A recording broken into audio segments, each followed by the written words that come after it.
this episode of Wines to Find. Your hosts discuss helpful tips on how to make the most of your wine store visit while tasting 2 Chilean wines.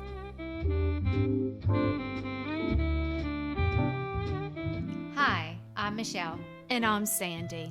We are 2 sisters tasting and reviewing wines with the goal of taking the WTF out of Wines to Find. Welcome to episode 4 of Wines to Find. We're very excited to have you join us today. We had previously said that this episode would be our Valentine's episode. We are preempting ourselves, but for a very good reason, which we will get to in just a moment. But as always, we will start by introducing our wines. Today's wines are a 2017 Chono Single Vineyard Carmenere and a 2017 Dos Almas Gran Reserva Cabernet Sauvignon. We're very excited to taste those both, Sandy, aren't we? We are. And fortunately, I was able to find these as I was on a trip in Florida this past week. I went down to, around the Tampa area, and I went down to Venice. Oh, I love Venice. And I decided to pop both into Italy and yes, both Florida. Italy and Florida. So I popped into this little shop, this little boutique wine shop, because I usually like to go and see what I can find in different areas, because you can't always get wine shipped to all your states. For South Carolina, which is where we are, like if you go to wines.com, you don't always get the same wines, can't get shipped everywhere. Right. Yep. And that's something that John and I always do. We make it part of our trips to check out the local wine scene. So I was going in, checking in the local wine scene. I was talking to the proprietor, and he actually got so excited to help me After hearing about us. Yes, I said, okay, we have parameters. $10 to $30 and over 90 points. This is what I'm on the hunt for. And he did have other customers coming back and forth in, so he would stop and help people. And as I was looking through the shop, and I had a table set aside, and I was finding the wines and putting it over on this side of the table, and then he would come up to me, look at what this one I found. He said, this is so good. This is really making me stretch in my own shop. We challenged him. Challenge accepted. He said, trying to get that over 30 in good wines, or under Under 30 and over 90.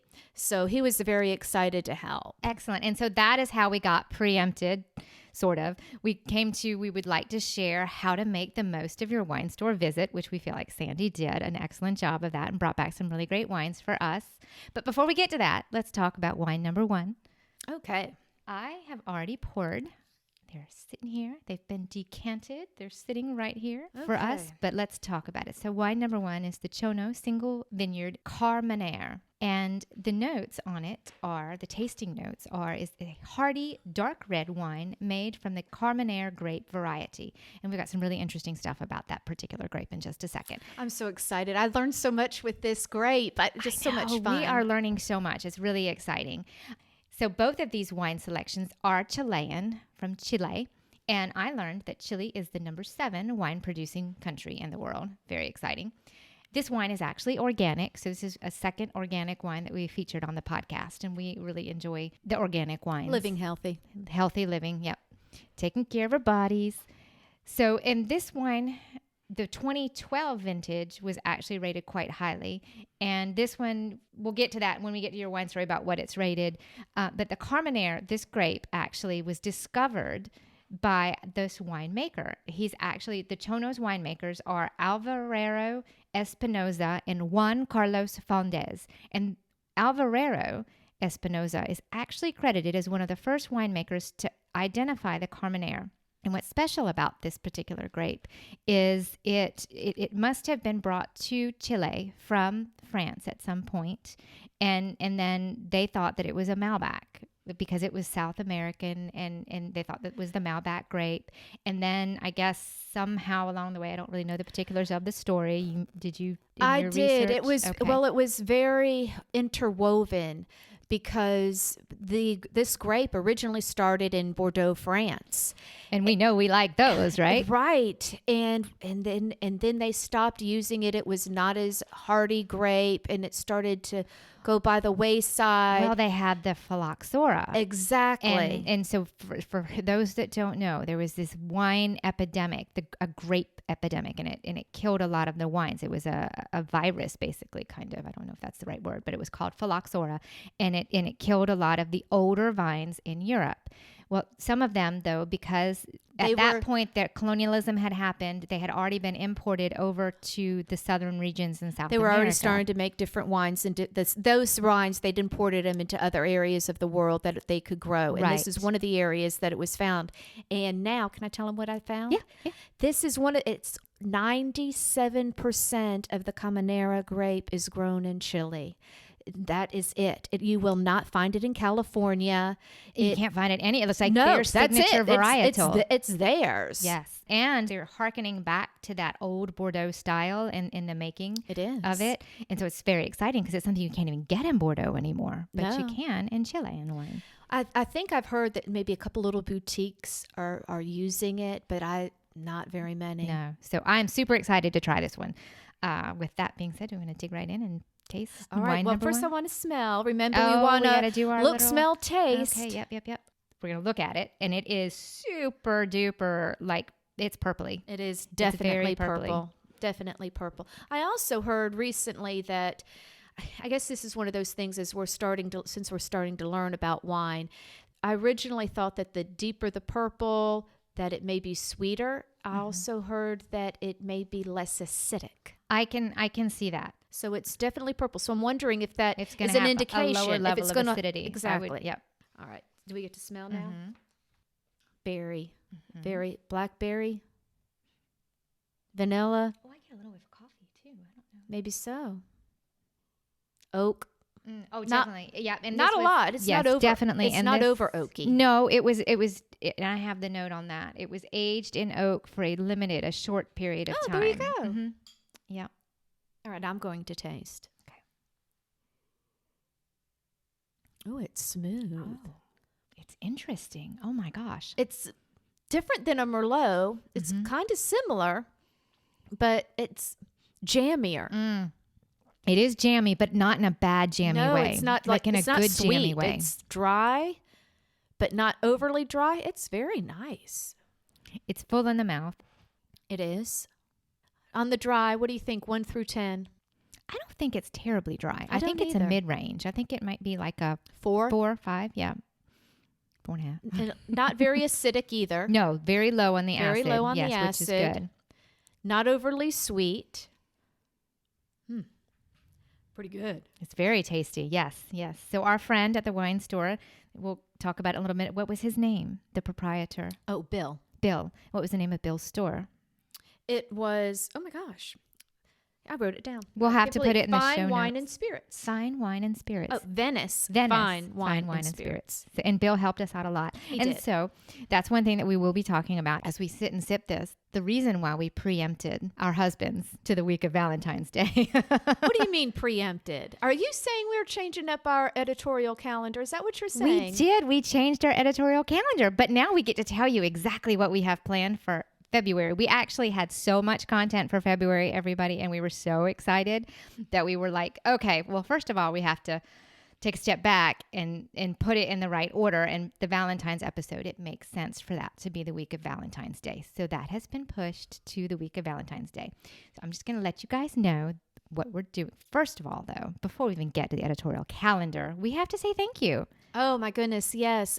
I've been blown away with the amount of people who have congratulated us about starting this podcast. And the support. Everybody's just like, how exciting, how cool, how much fun. When can I be on? Have you gotten that yet? I haven't gotten that yet. I've gotten a couple of those. I've gotten, oh, can I share this story? Can I share this story? I'm like, sure. Not until later because February's full. So anyway, we do thank you. And we have had a really great time doing these and before we even got to sharing them. But now that we're sharing them with everybody, it's just so much more exciting. And we have not in any of the previous shows mentioned anything about social media or websites or anything, how to find us. So we need to be telling people. Go ahead and tell them. So if you want to find our website, pickagreatwine.com is where you can find us, and our show notes. So that's where we have, and there might be some bonus material. A couple of the show notes that we've done, when we were doing further research, or we found out, we want to add this to this instead of retaping, we just threw it in the show notes. So there's some additional content there. And if you want to find us on the social media outlets, our Facebook page is Wines to Find. On Instagram, we're Wines to Find Podcast and Pick a Great Wine. And on Twitter, we're at Wines to Find. We're everywhere. We are everywhere. We're on all the social medias. We don't have a TikTok yet, but maybe one day. So back to the editorial calendar.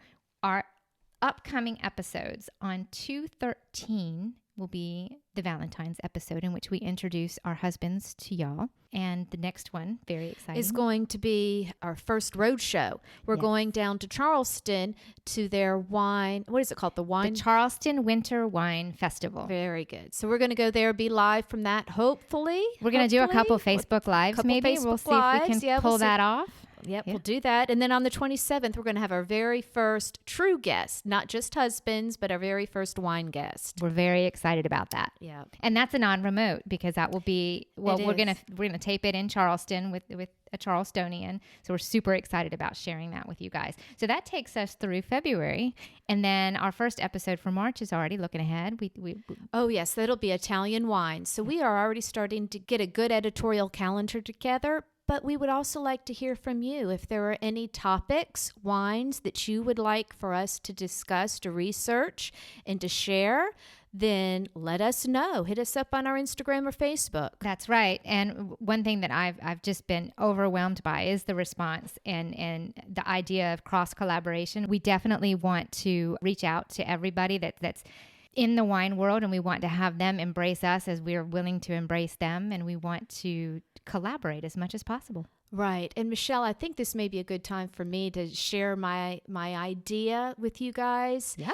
One of the goals that I was really hoping that we'd be able to foster in this podcast, in this community, is a true wine community. Kind of like the old Renaissance salons, whenever you had inventors and artists that would meet in parlors and discuss the times of the day and their art.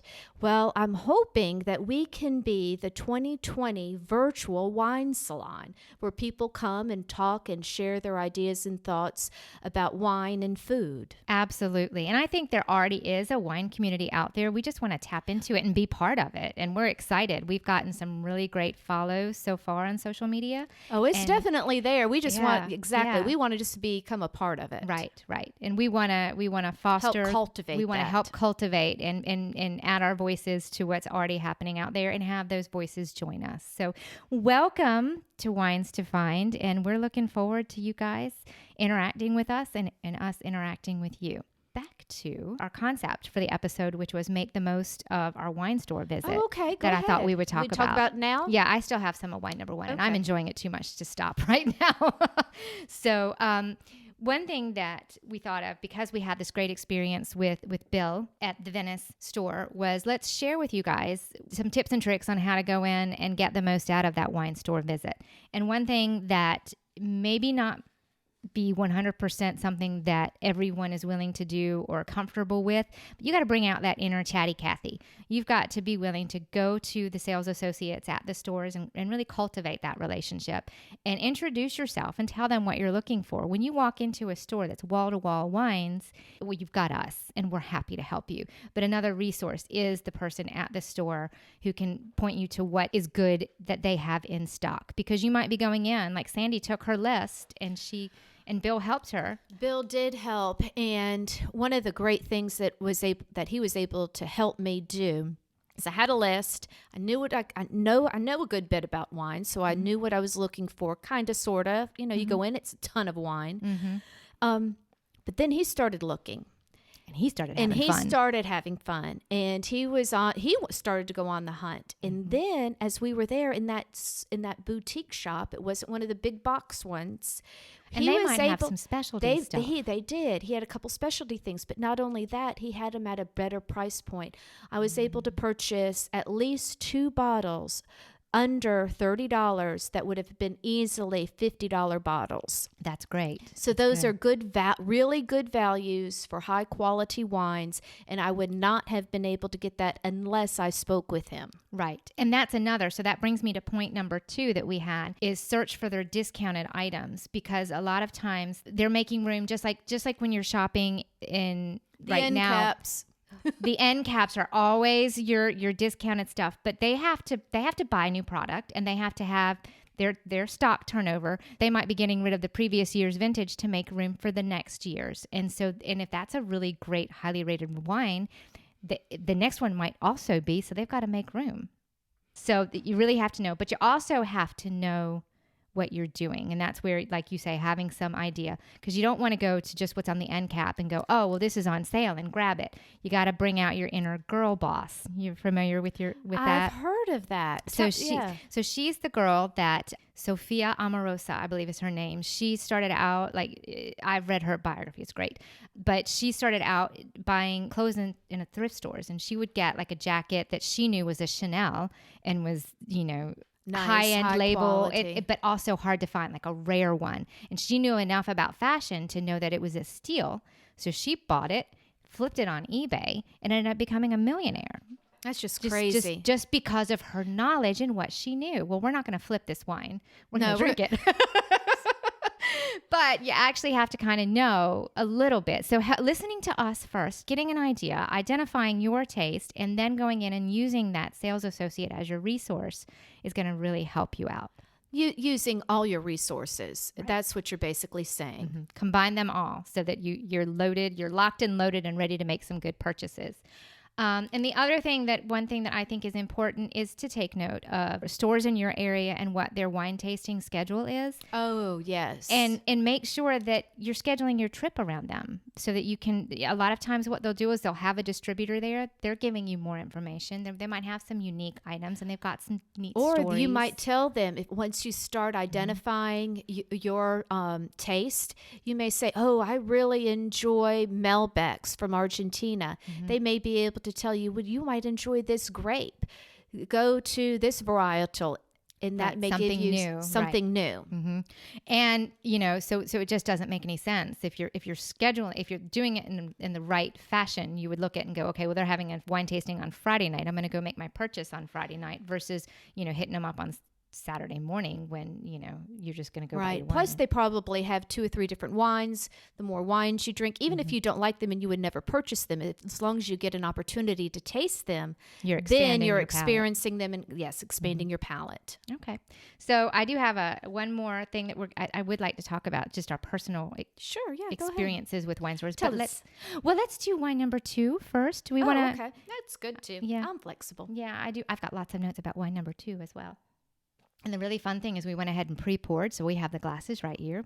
Wine number 2 is a 2017 Dos Almos Gran Reserva Cabernet Sauvignon. Cheers! Ooh, that was a good one. That was a good one. I heard you're supposed to hit it at the bowl of it, not the tips. Well, you could break the tips. Yes. That would not be good. Tops. Yep. So this Dos Almos Gran Reserva Cabernet Sauvignon. You can share with us your experience with Bill and why you selected it. I'm going to share the notes that I have. The nose is intense and expressive with fresh red and black fruits, particularly showing strawberries, raspberries, blueberries, cassis, combined with aromas of black pepper, caramel, tobacco, and chocolate. And I'm so, wow, I sure hope it lives up to that. On the palate, according to the notes, it's balanced with good structure, perceptible acidity, and ripe tannins. It promises a long... Sounds like a dessert in a glass to me. It does. It promises a long and persistent fruity finish. So that's fun. Okay. Well, let me tell you. I guess we'll do our little... We're going to look. It's similar in color. It's not as purpley. It's more ruby. Yeah, it is a little bit lighter.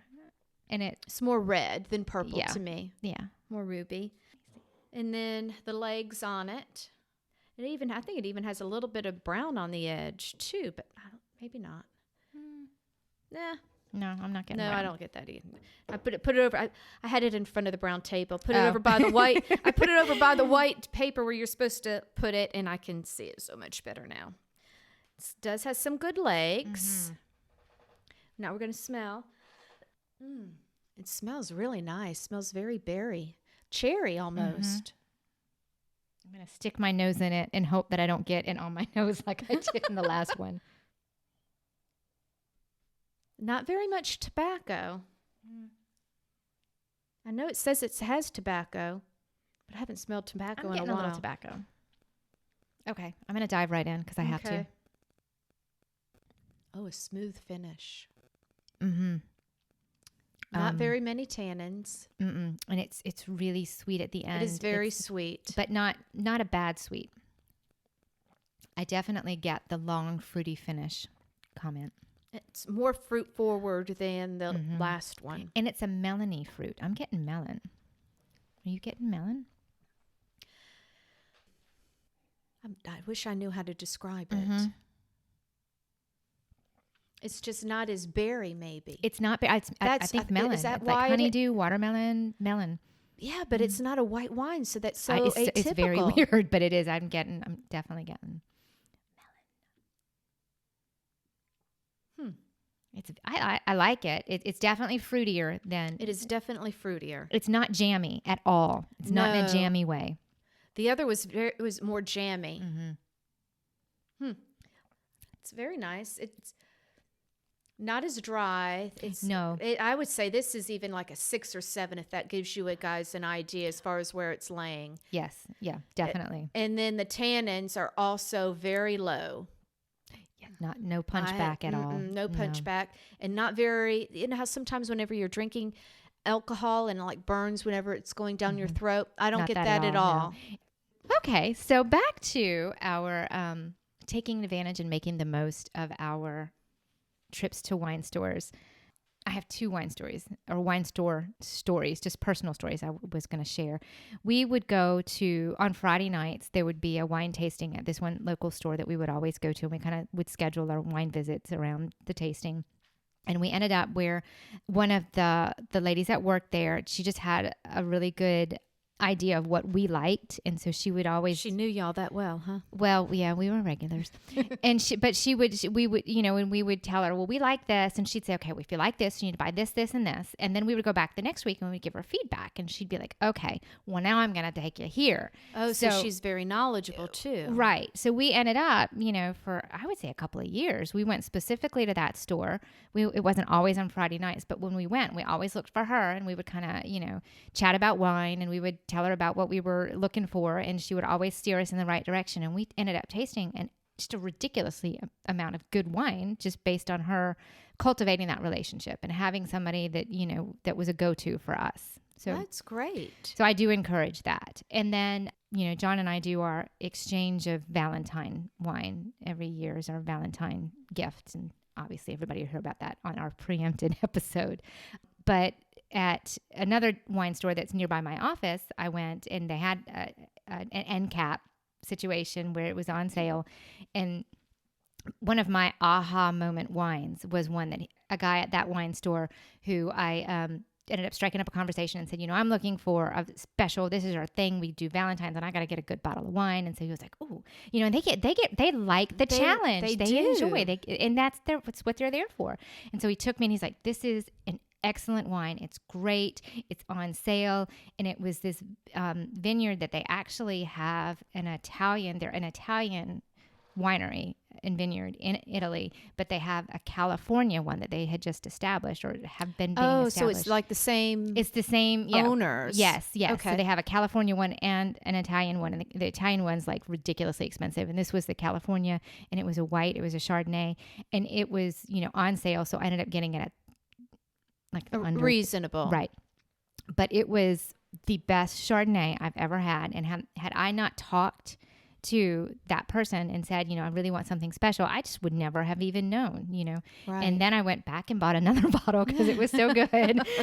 So, you know, I think that it's very important to cultivate those relationships, and that's really what what we're trying to do too. Right. Absolutely. Yeah. Very nice.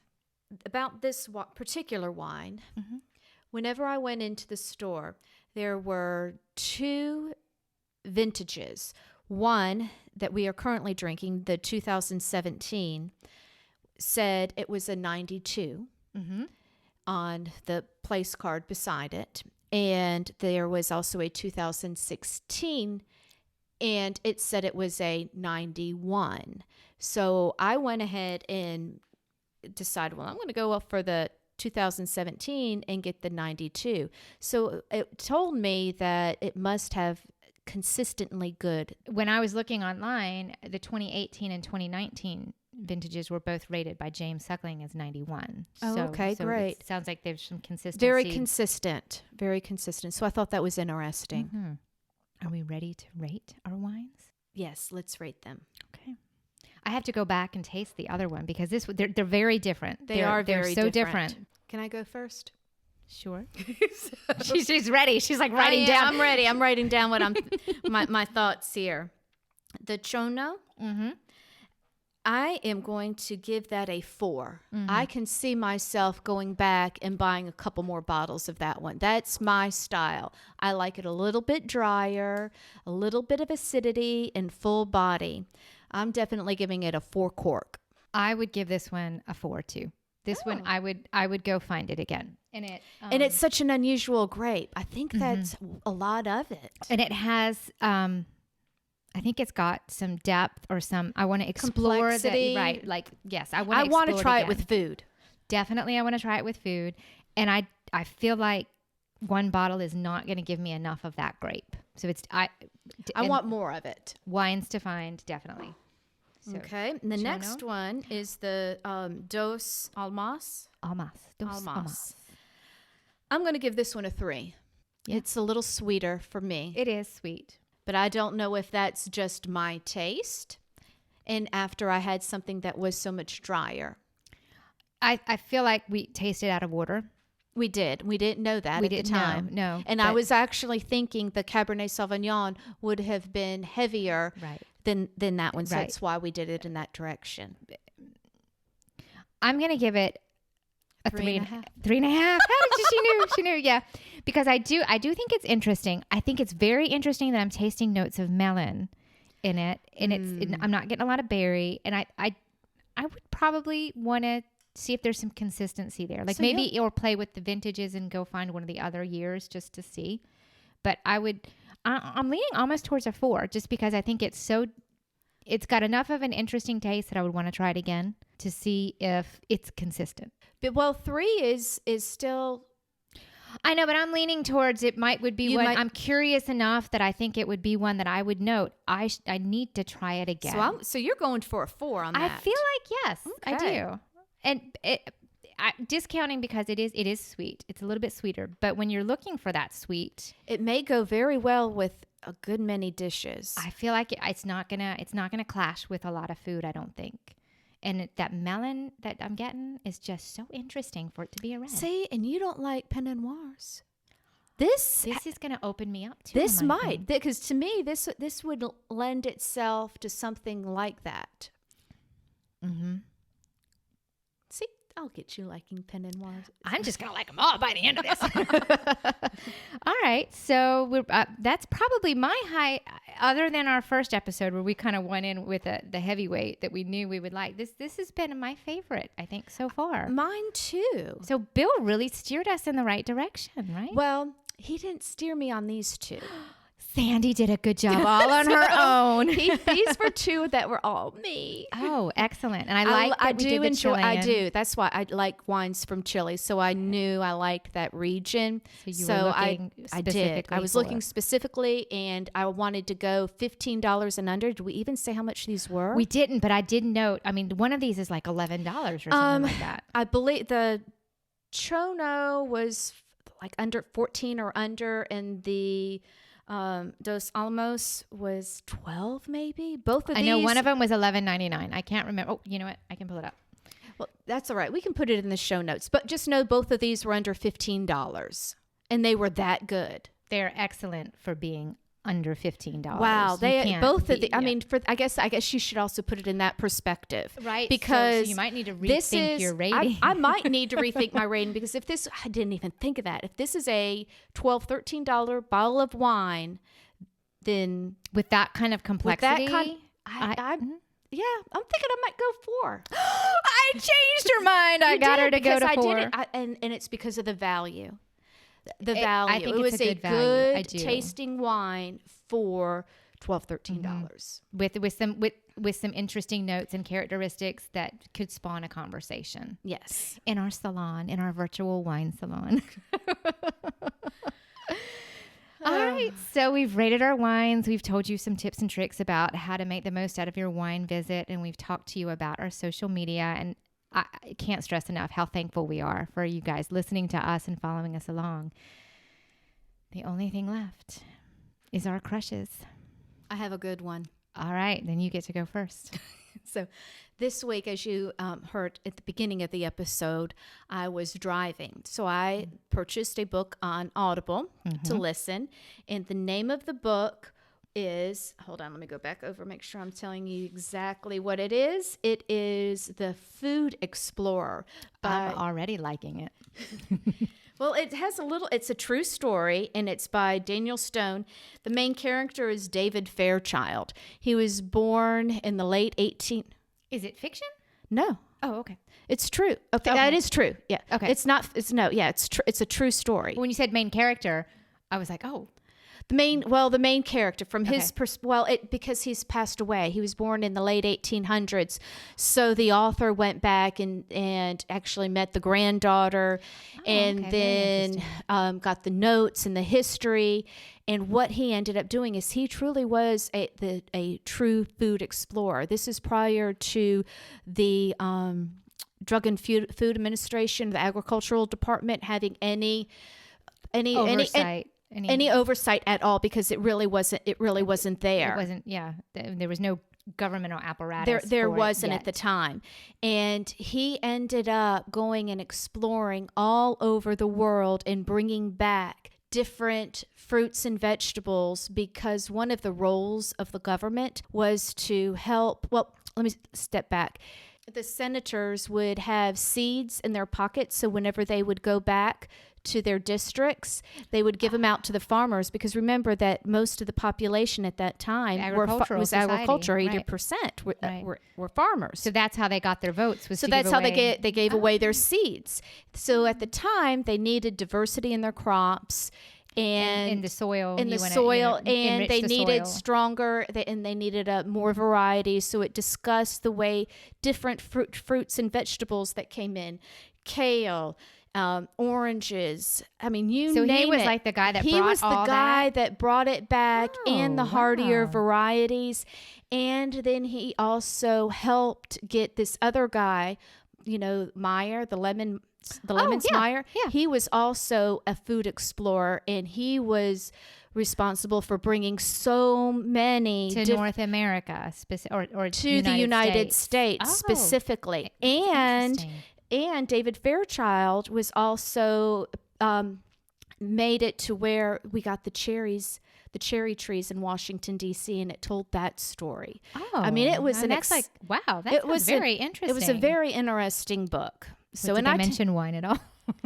It did not mention wine, but viticulture kind of has that same. They are hand in hand, right. Whenever I started reading and finding out about how the vines went to different areas of the world, how things were propagated, how things mutated, how things cloned, and then whenever I was listening to this, I did not anticipate it to be this story, but I'm so glad I continued to listen to it, because it was so exceptionally interesting. Educational. Well, too. and it makes you understand where things come from, right, and shows you the variety of our food source too. Right. Well, that's excellent. That's a very good crush. Very good information. Mine is so now I'm embarrassed about my crush. Oh. Mine is so bozo now. We have this super educated food. I told you explorer. I wanted this to be a salon. Yeah, well, is it a hair salon that you're thinking of? No, but it's close. It's my sleeping mask. I mean, It's very good for the skin. I sleep every night with a silk sleeping mask, and it's very good for the skin. It helps me to, there's so much light, and, you've got all your electronics. There's like 15 things in my bedroom that give off light. Light. Ambient light. Yeah, ambient light and everything. And so I started sleeping with a mask, and it actually helps, me sleep through the night. And, as you get older, you don't sleep through the night. And that's something that I found that it actually doesn't interrupt my sleep. And so I get the full sleep schedule, and that's good. Well, it's not bozo at all. Well, That's it's helpful. not. I know it is a helpful tip, but it just seems bozo next to the Food Explorer. We're gonna have to maybe. These are all off the. We don't share our food crush, our crush of the week with each other. This is no. all. We just always come in. Okay, what's yours? Yeah. What's yours? Mine is. I recommend sleeping with a sleep mask, and they're fun, and get a silk one, and it helps your skin as well. How does it help your skin? It's about, it helps you not to dry out, because overnight you dry out, and because you've got silk close to your face, it helps to seal in keeps the your moisture. eyes. Okay, well then I need to do that. Yeah, and I sleep with a silk pillowcase as well, which is better for your hair. So all sorts of tips and tricks on this podcast. Right. You just never know what you're gonna get. Oh, there you go. There's your salon tips there. Mine was more health and beauty, and yours was food and nature. So there we go.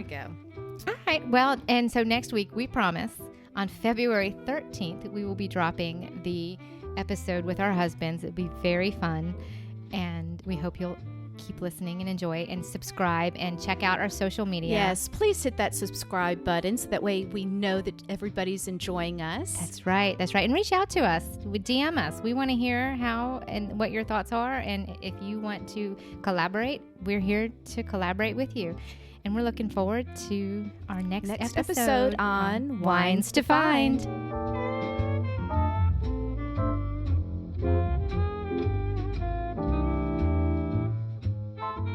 Thanks for joining us on today's episode of Wines to Find. For today's show notes, visit us at www.pickagreatwine.com. Follow us on social media for bonus and live content. Facebook, Wines to Find. Instagram, Wines to Find Podcast. And don't forget to join us next time.